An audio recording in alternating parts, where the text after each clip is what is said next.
Assalamualaikum warahmatullahi wabarakatuh. Halo setia kelautan, welcome to Marine Podcast. So guys, hari ini merupakan salah satu momen yang sangat berbahagia karena kita dari Himpunan Mahasiswa Ilmu Kelautan UIN Sunan Surabaya memiliki program baru yaitu podcast. Yang nantinya podcast ini akan menjadi sebuah wadah komunikasi atau perbincangan dengan narasumber baik dari internal ataupun eksternal dengan topik yang tentunya menarik, kreatif dan juga bisa menjadi pembelajaran buat kita semuanya.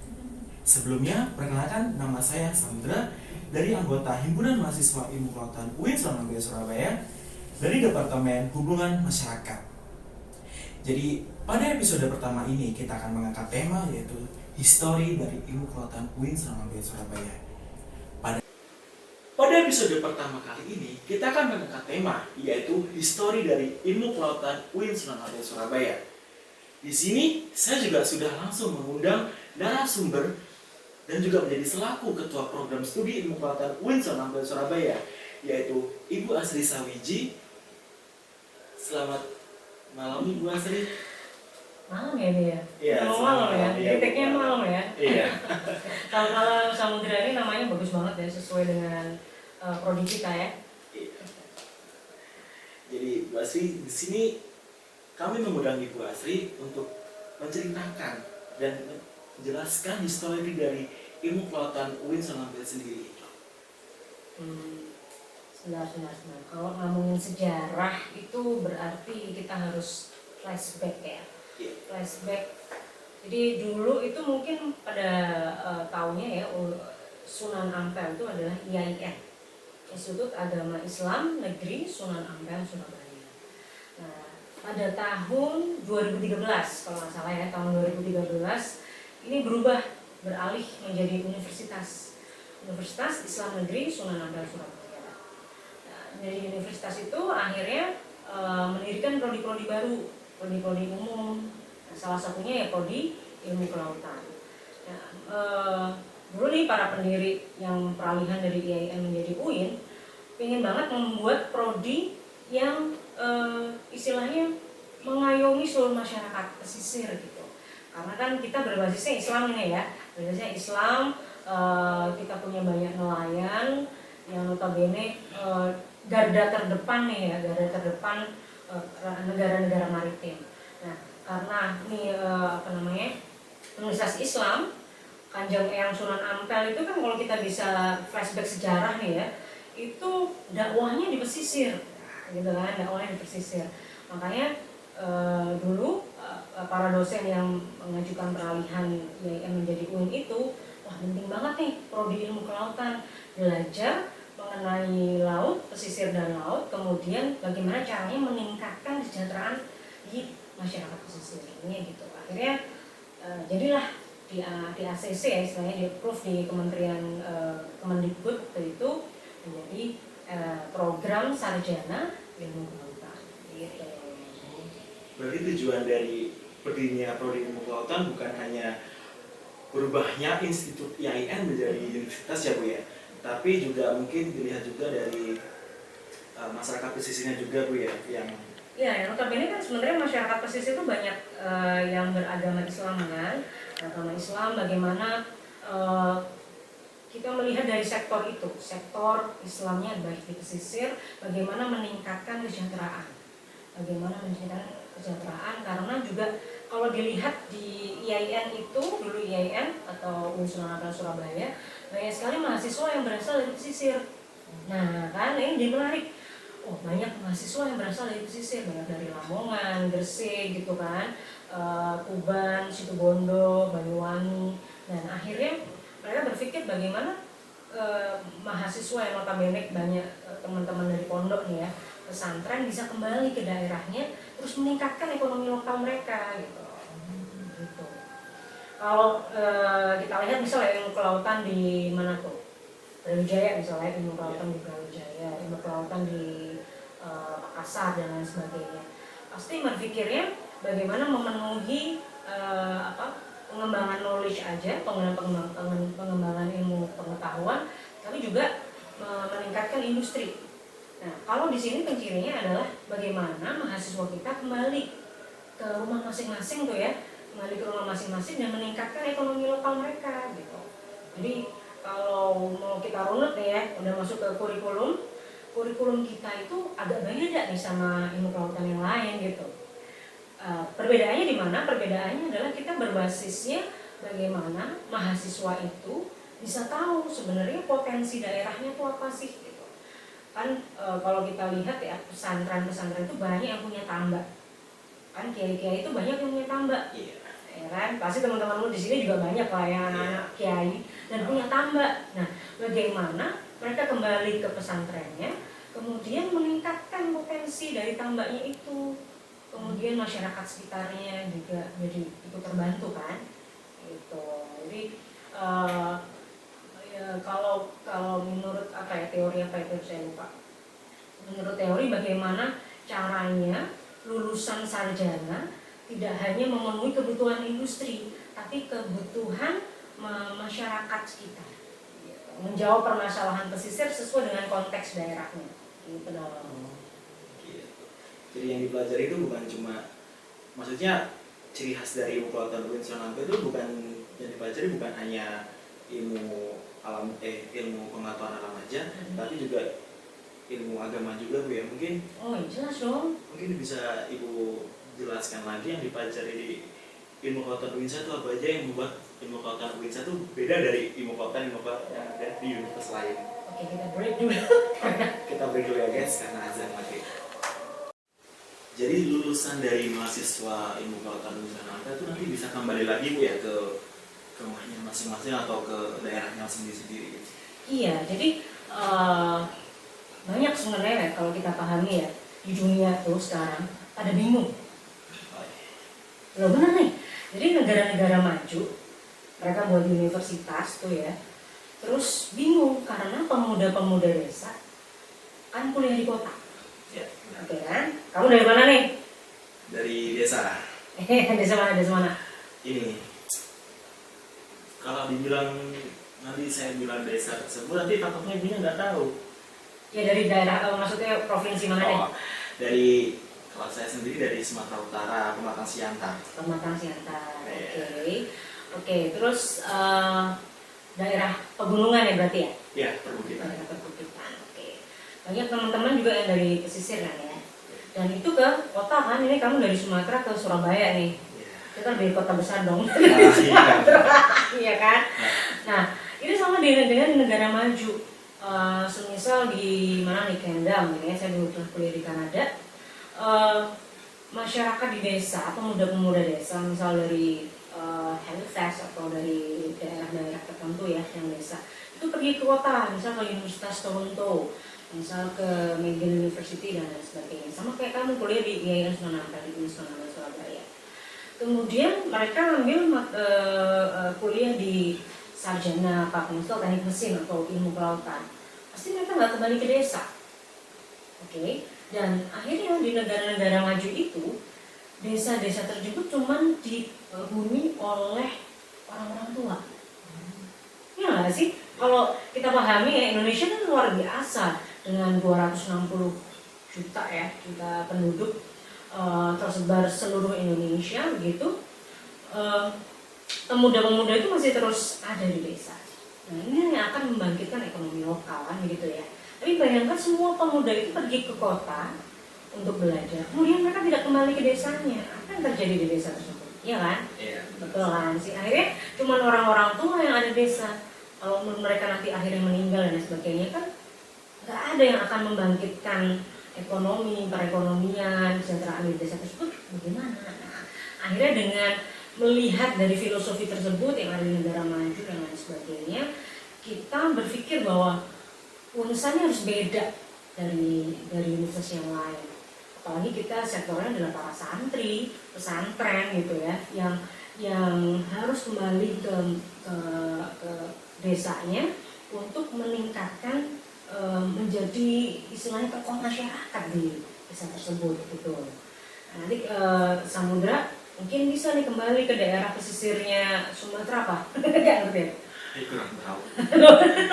Pesisirnya Sumatera kan ada kalau nggak salah. Ada, cuma saya lebih sering mainnya ke perbukitan gitu. Oh iya. Nah gitu, akhirnya bisa kembali ke desa menjadi para mercusuar. Kita kalau tahu ya, ada tagline kita nih, mercusuar peradaban. Mercusuar peradaban kan artinya dia punya sorot center gitu yang menjadi cahaya untuk sekelilingnya, arah mau kemana. Para kapal kalau mau merapat, dia tahu menuju kemana, gitu kan? Dia tahu menuju kemana. Jadi istilahnya ada gula ada semut kalau orang-orang. Jadi lulusan kita menjadi tokoh-tokoh desanya itu di pesisir untuk menjadi center di masyarakat. Gitu, tahu ke arah mana nih desanya nih. Aku harus melakukan apa untuk kemaslahatan umat, gitu loh. Ini begitu. Jadi kita berharap para alumni ilmu kelautan Sunan Ampel Surabaya bisa kembali ke desanya, menyelesaikan permasalahan di pesisir dan menjadi penggerak. Jadi ini saya bisa tahu ini filosofi yang ada di mercusuar peradaban, bukan hanya karena sebuah kata, mungkin ada filosofi yang bermakna banget gitu Bu. Yang mungkin tujuannya itu yaitu menjadi center dari masyarakat pesisir tersebut. Betul. Keren ya ternyata ya. Baru tahu jangan-jangan. Iya, baru tahu. Lagi ilmu tambahan lah buat saya sendiri. Okay. Gitu. Tadi Bu Asri juga menyinggung tentang santri Bu ya, ilmu agama. Mungkin Bu Asri udah bisa jelasin secara detail atau secara rinci tentang yang dipelajari di ilmu kelautan UINSA yang membuat ilmu kelautan UINSA ini berbeda dari universitas atau perguruan tinggi yang lainnya gitu Bu. Oh iya, jadi memang ya kita kan Universitas Islam yang notabene pasti ada muatan agama ya, agama ini kan dibanding dengan universitas lain. Jadi kamu di semester berapa sekarang? Semester 2. Semester 2 udah belajar yang materi agama apa aja? Ya kalau saya mahat yang materi wajibnya dan juga mahat tuh apa tuh? Aku cerita tanya ini. Mahat itu kayak semacam ilmu tentang mempelajari tentang kitab-kitab gitu Bu. Jadi kayak kitab tentang kita harus patuh kepada orang tua, terus kita ada kitab tentang mengenai peraturan gimana cara guru dengan benar dan baik dan benar gitu Bu. Ya semacam gitulah. Dan juga ada studi Al-Quran juga, ada studi hadis juga. Iya, semester 1-2 kan studi Quran, studi hadis ya. Dan pengantar studi Islam. Oke, pengantar studi Islam itu yang jelas. Terus nanti kamu di semester atas semester 5-6 itu ada fikih kelautan, mata kuliah fikih kelautan tuh. Itu saya sering jualan tuh mata kuliah ini ke universitas lain. Mereka sangat tertarik dengan mata kuliah fikih kelautan, dimana nanti kalian belajar bagaimana menyikapi permasalahan pesisir dalam perspektif Al-Quran gitu. Misal reklamasi nih, reklamasi itu sebenarnya baiknya atau mudorotnya nih, tergantung dari perspektif mana kita melihat. Itu bisa dilihat juga dari ilmu Al-Quran dan tafsirnya gitu. Kemudian jelas ada bahasa Arab ya, kamu ada bahasa Arab juga kan? Ya ada di setiap pagi jam 6. Oh deh, berarti kuliah dari jam 6 dong? Iya dari jam 6. Dari jam 6 ini habis subuh terus ke kampus? Iya Bu, langsung berangkat. Ini benar-benar santri ya.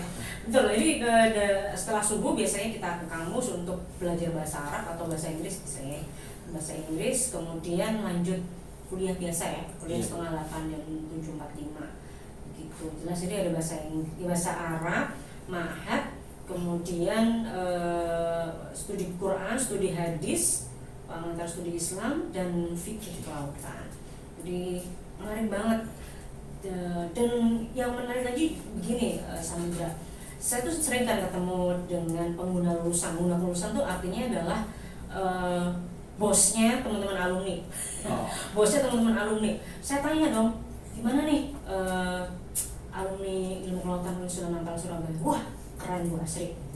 Maksudnya apa pintar-pintar enggak ini gitu, nanti enggak sesuai dengan harapannya gitu kan. Kalau pintarnya bersama Bu sama yang lain gitu, bersama cuma yang membedakan satu Bu. Apa itu Pak? Saya tanya. Mereka tuh santun gitu. Dan itu adalah bekal untuk bekerja gitu. Mereka tuh santun dan juga tahu bagaimana bersikap di depan bos ya, di depan dan juga kolega. Itu yang terpenting.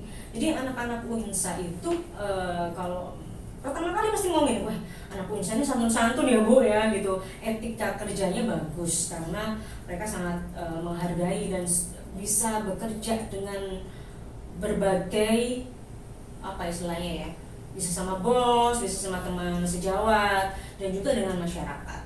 Yang notabene kalau kamu kerja di misal di bagian survei oceanografi, itu nggak hanya sekedar survei kan, survei yang artinya ke laut doang, kan juga harus ngobrol sama masyarakat. Pak, ini kita mau melakukan survei dan negosiasi bersama masyarakat. Dan biasanya nih ya, saya pernah ngobrol sama teman lulusan di salah satu bidang survei oceanografi yang punya permasalahan dengan masyarakat gitu ya, masyarakat lokal, yang suruh maju anak Unsa dong. Karena di yang teman yang lain, di alumni perguruan tinggi lain bingung ngomong sama masyarakat tuh gimana. Nah gitu, karena kan kita cikal bakalnya atau banyak mata kuliah kita yang harus ngobrol dengan masyarakat, dan itu ternyata bisa menjadi penciri kita gitu. Nggak hanya nanti misalnya di masyarakat, oh ini dari mana PT mana nih gitu, kan pasti dicurigai toh. Kamu kalau sadar dicurigai nih masyarakat, siapa ini gitu. Nah yang suruh ngobrol sama masyarakat dulu kan bisa tuh anak-anak Unsa gitu. Jadi kalau semuanya bingung ya, Unsa juga apa gitu, wah ini malah jadi apa ya, banyak sekali orang teman-teman saya yang notabene menggerakkan di PT-PT bidang survei oceanografi sangat senang dengan alumni kita gitu. Gitu. Keren ya ternyata ya, Unsa ya. Lulusan dari Unsa itu. Tadi Bu Asri juga sempat senggol nih prospek kerja juga tadi dari lulusan mahasiswa Fakultas Jurusan Ampel Surabaya. Mungkin Bu Asri juga bisa jelasin juga prospek kerja dari lautnya sendiri itu apa, kan dilihat dari negara kita, negara kepulauan juga nih Bu, kan pasti banyak pesisir pantainya juga, kita juga punya banyak laut juga gitu. Mungkin bisa dijelaskan prospek kerja. Mungkin tadi yang di awal kita ngobrolin tentang all about masyarakat pesisir ya, tapi juga kita jelas ya kebutuhan lulusan prodi ilmu kelautan itu bagaimana melihat lautan dari segi data. Ya, jadi Anda juga harus alumni ilmu kelautan harus bisa mengambil data atau survei oceanografi.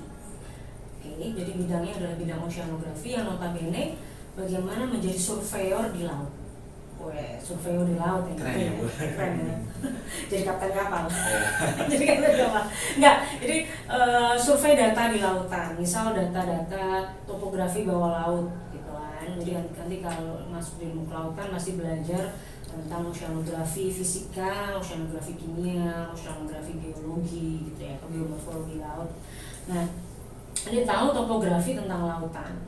Ada namanya peta batimetrik, topografi bawah laut. Kemudian yang kedua adalah harus tahu arus laut gitu ya, bukan hanya arus media sosial tapi juga arus TikTok dan lain sebagainya, tapi juga belajar tentang arus laut, gelombang laut gitu. Terus data-data fisik lautan, misal kayak temperatur, salinitas dan lain sebagainya.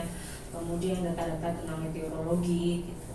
Jadi mengumpulkan data di lautan dan menganalisis. Outputnya adalah profilnya menjadi seorang surveyor oceanografi. Kemudian dan itu bisa di macam-macam ya, BMKG bisa, terus konsultan bidang hidrografi, terus konsultan bidang oceanografi yang memenuhi data-data di industri pelabuhan, industri perminyakan gitu. Jadi bisa mau kerja di Pertamina mau bisa gitu kan. Atau kerja di oil and gas juga bisa, karena ada namanya Met-Ocean Data, meteorologi dan ocean data. Itu pasti diperlukan untuk industri bidang perminyakan, industri bidang pelabuhan, perkapalan juga. Jadi memenuhi data oceanografi. Kemudian yang kedua adalah konservator lingkungan pesisir dan laut. Konservator mungkin banyak yang lihat ya, kayak NGO bidang lingkungan begitu. Jadi melihat terumbu karang atau habitat ini masih bagaimana cara mengkonservasinya nih, habitat yang mau punah dan sebagainya. Itu penting untuk dikonservasi supaya kita berlanjut gitu.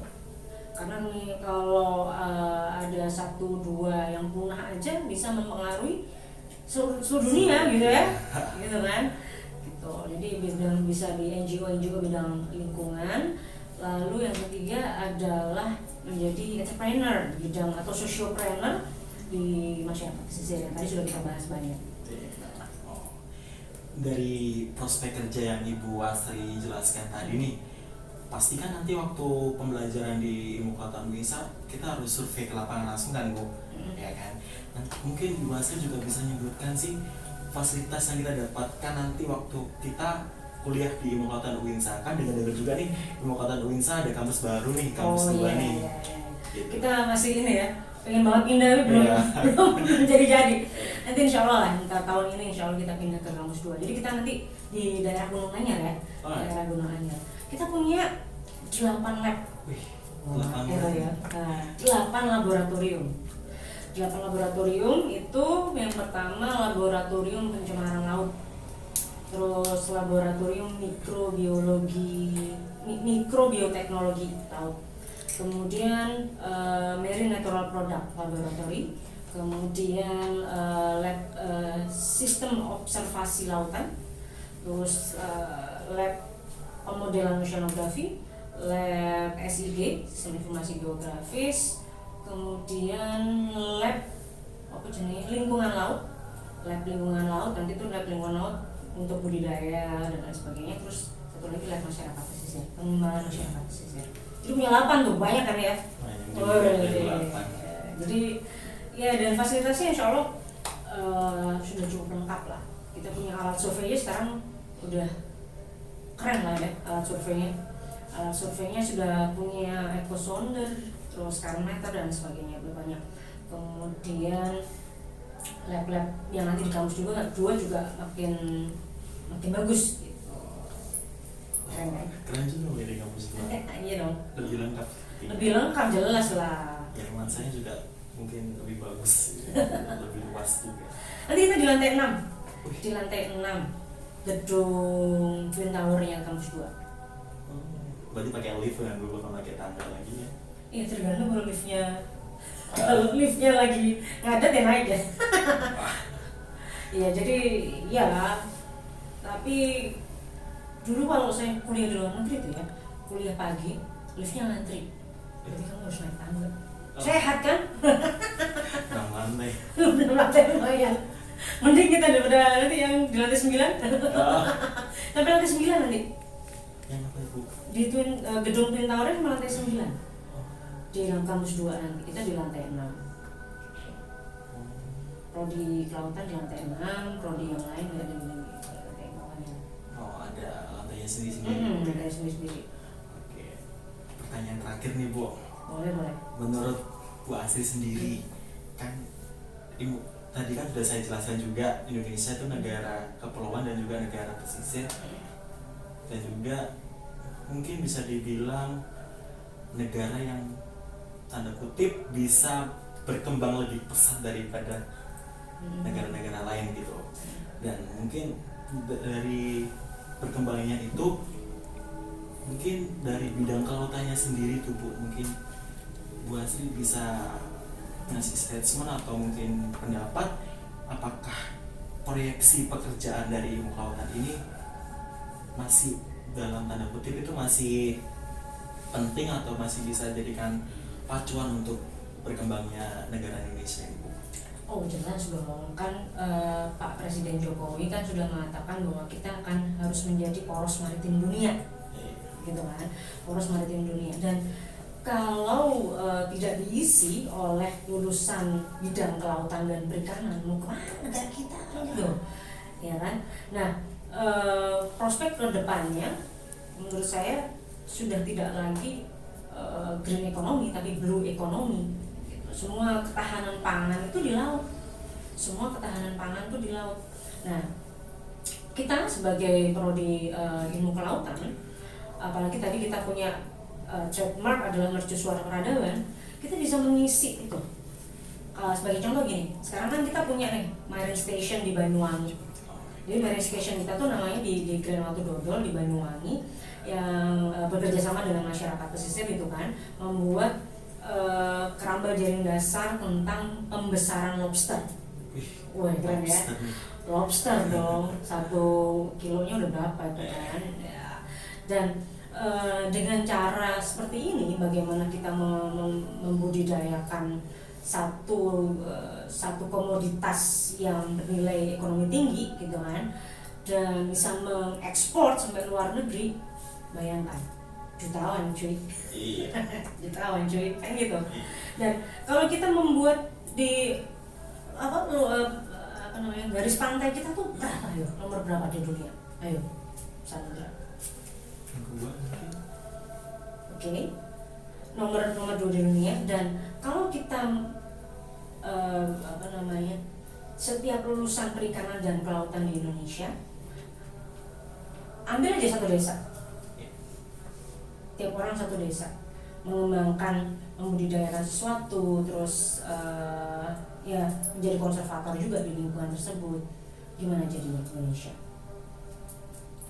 Berkembang dengan pesat. Jelas dong, berkembang dengan pesat. Nah itu makanya kalau kita berpegang teguh pada ini ya, ingin memajukan negara kita gitu kan, ingin memajukan negara kita dan kembali ke sejarah bahwa Indonesia itu negara maritim tuh, dari Sriwijaya, Majapahit gitu kan, kita berjaya di lautan gitu. Jalan Sriva Jaya Mahe kan ya kali ya. Jalan Sriva Jaya Mahe ya. Nah akhirnya apa? Akhirnya kalau kita berdayakan nih semua budidaya, kemudian dikonservasi, saya nggak bisa bayangin sih Indonesia seberapa kaya, dan diri kita nanti juga seberapa kaya gitu kan.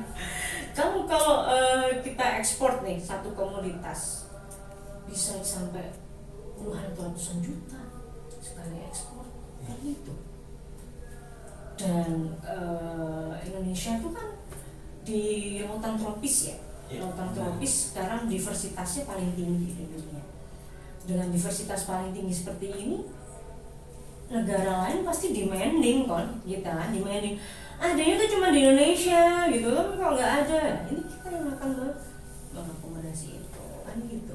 Terus juga kalau tadi kita ngomongin tentang ini budidaya dan konservator, di bidang oceanografi pun juga. Kamu belajar meteorologi kan sama saya? Iya, belajar. Ya kan? Gimana Indonesia punya role untuk iklim dunia, ya nggak? Iya. ENSO dan SOI dan lain sebagainya itu. Oke, dan akhirnya apa? Orang akan melihat data di Indonesia itu menjadi krusial. Kalau kita punya data lautan Indonesia aja yang akurat nih, tidak yang prediksi dari NOAA dan lain sebagainya, maka apa yang terjadi? Orang akan minta data di lautan Indonesia. Nah, jadi menjadi seorang surveyor oceanografika atau pembudidaya di laut ya, atau konservator lingkungan laut, semua itu bisa menjadi prospek yang sangat bagus untuk kalian terdepan. Oke. Terima kasih Bu Asri untuk podcast malam kali ini, dan terima kasih yang sudah nonton. Jangan lupa like, komen, dan subscribe. Jangan lupa di follow juga IG Himaikla, Twitter maupun sosial media lainnya. Saya tutup. Wabillahi taufiq wal hidayah. Wassalamualaikum warahmatullahi wabarakatuh. See you guys. See you.